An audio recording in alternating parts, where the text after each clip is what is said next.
नमस्कार दोस्तों, स्वागत है आपका इस YouTube channel study with KL sir में। इस वीडियो में अपन देखेंगे आधुनिक भारत का इतिहास, यानी कि आधुनिक भारत के इतिहास के ऑब्जेक्टिव 20 प्रश्नों को अपन देखेंगे जो विभिन्न प्रतियोगी परीक्षाओं में आते हैं। चलिए वीडियो को शुरू करते हैं, वीडियो में अंत तक जरूर बने रहिए। पहला प्रश्न है, किस साहित्यकार ने धन की निकासी के सिद्धांत का उल्लेख किया? भारतेंदु हरिश्चंद्र, जयशंकर प्रसाद, मैथिली शरण गुप्त और बालकृष्ण भट्ट। तो बताइए इस प्रश्न का सही उत्तर क्या है? दोस्तों इस प्रश्न का सही उत्तर है विकल्प ए, भारतेंदु हरिश्चंद्र। दूसरा प्रश्न है, सूती कपड़ा तैयार करने का सबसे पहला आधुनिक कारखाना किसने स्थापित किया? नौशेरवान टाटा, शिव नारायण बिड़ला, जमशेदजी टाटा और कावसजी नानाजी डावर। तो बताइए इस प्रश्न का सही उत्तर क्या है? दोस्तों इस प्रश्न का सही उत्तर है विकल्प डी, कावसजी नानाजी डावर। अगला प्रश्न है प्रश्न 3, ब्रिटिश शासन में भारत का 19वीं शताब्दी में निरुद्योगीकरण हुआ, इस मत को किसने पूर्णतः अस्वीकार किया है? थार्चर, डेविड मॉरिस, आर.सी. दत्त, उपयुक्त में से कोई नहीं। तो बताइए इस प्रश्न का सही उत्तर क्या है? दोस्तों इस प्रश्न का सही उत्तर है विकल्प बी, डेविड मॉरिस। प्रश्न 4 है, 19वीं सदी में भारत में ब्रिटिश पूंजी का सर्वाधिक निवेश किस क्षेत्र में हुआ था? सार्वजनिक ऋण, रेल व परिवहन, बागान उद्योग, कंपनियां व कारखाने। बताइए इस प्रश्न का सही उत्तर क्या है? दोस्तों इस प्रश्न का सही उत्तर है विकल्प ए, सार्वजनिक ऋण। अगला प्रश्न है दोस्तों प्रश्न 5, कृषि के वाणिज्यीकरण के संबंध में कौन सा कथन गलत है? नगद फसल का उत्पादन बढ़ा, क्षेत्रीय आधार पर कृषि उत्पादन का विशिष्टीकरण हुआ, वाणिज्यकरण की नीति से किसान की माली हालत सुधरी और इसने जमींदार ऋणदाता व्यापारी के तंत्र को स्थापित किया। तो बताइए यहाँ पर जो सही उत्तर है वो क्या है? तो दोस्तों यहाँ पर सही उत्तर है विकल्प सी, वाणिज्यकरण की नीति से किसान की माली हालत। ये बिल्कुल गलत कथन है दोस्तों। वाणिज्यकरण की नीति से किसानों की हालत में उल्टी गिरावट हुई थी, उसमें सुधार नहीं हुआ था। प्रश्न 6 है, कमियोटी प्रथा कहाँ प्रचलित नहीं थी? बिहार, असम, उड़ीसा, पूर्वी उत्तर प्रदेश। तो बताइए इस प्रश्न का सही उत्तर क्या है? दोस्तों इस प्रश्न का सही उत्तर है विकल्प बी, असम। प्रश्न 7 है, कौन सा बागान उद्योग विदेशी पूंजी से आरंभ हुआ? चाय, कॉफ़ी, नील, उपयुक्त सभी। तो दोस्तों यहाँ पर सही उत्तर है विकल्प डी, उपयुक्त सभी। अगला प्रश्न है दोस्तों प्रश्न 8, भारत का कृषि प्रधान देश में परिवर्तित होना अंतर्राष्ट्रीय श्रम विभाजन की स्वाभाविक प्रक्रिया थी जिससे भारत और ब्रिटेन दोनों को लाभ हुआ, इस मत के प्रतिपादक कौन थे? Richard Cobden, John Bright, Theodore Morrison और जे.एम. केन्स। तो बताइए इस प्रश्न का सही उत्तर क्या है? दोस्तों यहाँ पर इस प्रश्न का सही उत्तर है विकल्प डी, यानी कि यहाँ पर चारों ही इस मत के प्रतिपादक थे।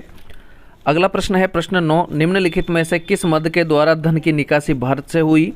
ऋण तथा सूद, घरेलू व्यय, सेना पर व्यय, उपयुक्त सभी।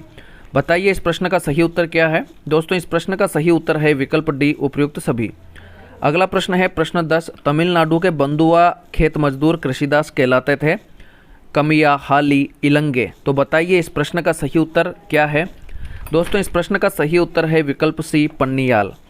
अगला प्रश्न है प्रश्न 11, स्थायी बंदोबस्त किससे किया गया? जमींदारों से, किसानों से, मजदूरों से, व्यापारियों से। बताइए सही उत्तर क्या है? दोस्तों यहाँ पर सही उत्तर है विकल्प ए, जमींदारों से। प्रश्न 12 है, स्तंभरारी बंदोबस्त किसने लागू किया? Wellesley, Warren Hastings, Lord Cornwallis और लॉर्ड डफरिन। बताइए यहाँ पर सही उत्तर क्या है? दोस्तों इस प्रश्न का सही उत्तर है यहाँ पर स्तंभरारी बंदोबस्त, विकल्प नंबर सी, लॉर्ड कॉर्नवालिस। प्रश्न 13, रैयतवाड़ी प्रथा प्रारंभ की थी? दोस्तों यह टॉमस मुनरो ने प्रारंभ की थी। अगला प्रश्न है प्रश्न 14, दादाभाई नौरोजी द्वारा प्रतिपादित अपवाह सिद्धांत की सही परिभाषा नीचे के किस कथन में आती है? तो यहाँ पर सही उत्तर है विकल्प बी, भारत की राष्ट्रीय संपदा का एक भाग अथवा कुल वार्षिक उत्पाद ब्रिटेन को निर्यात कर दिया जाता था जिसके लिए भारत को कोई वास्तविक प्रतिफल नहीं मिलता था। यहाँ पर सही उत्तर विकल्प बी होगा। अगला प्रश्न है प्रश्न नंबर 15, अंग्रेजों ने रैयतवाड़ी बंदोबस्त कहाँ लागू किया था? Bengal presidency, Madras presidency, Bombay presidency और मद्रास और बम्बई प्रेसिडेंसी। तो बताइए सही उत्तर क्या है? दोस्तों यहाँ पर सही उत्तर है विकल्प डी, मद्रास और बम्बई प्रेसिडेंसी। जो बंगाल था यहाँ पर स्थायी बंदोबस्त लागू हुआ था।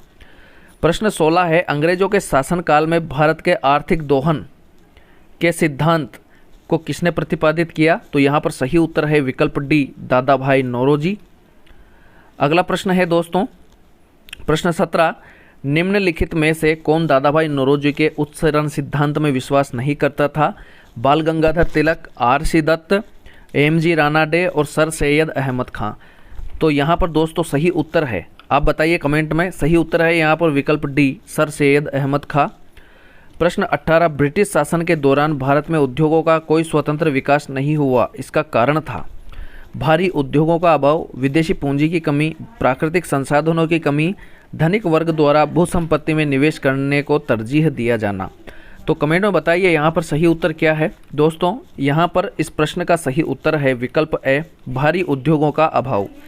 अगला प्रश्न है प्रश्न 19, शब्द इंपीरियल प्रेफरेंस IAS 1999 में आ चुका है, का प्रयोग किया जाता था? भारत में ब्रिटिश आयातों पर दी गई विशेष रियायतों के लिए, ब्रिटिश नागरिकों द्वारा किए जा रहे प्रजातीय भेदभाव के लिए, ब्रिटिश हित के लिए किए जा रहे भारतीय हित के दमन के लिए, और भारतीय रियासतों के राजाओं पर ब्रिटिश पॉलिटिकल एजेंटों को दी रही तरजीह के लिए। तो बताइए कमेंट कीजिए यहाँ पर सही उत्तर क्या है। दोस्तों यहाँ पर सही उत्तर है विकल्प ए, भारत में ब्रिटिश आयातों पर दी गई विशेष रियायतें, उनके लिए इंपीरियल प्रेफरेंस शब्द का प्रयोग किया जाता था। प्रश्न आ चुका है। लास्ट है 20वां प्रश्न, सर टॉमस मुनरो भू राजस्व बंदोबस्त से संबद्ध है? स्थायी बंदोबस्त, महालवाड़ी, रैयतवाड़ी, उपयुक्त सभी। तो दोस्तों यहाँ पर सही उत्तर है विकल्प सी, रैयतवाड़ी। तो इस प्रकार से अपना 20 प्रश्नों का ये वीडियो पूरा होता है। अगर आपको वीडियो पसंद आए तो लाइक, शेयर और चैनल को सब्सक्राइब जरूर करें। धन्यवाद।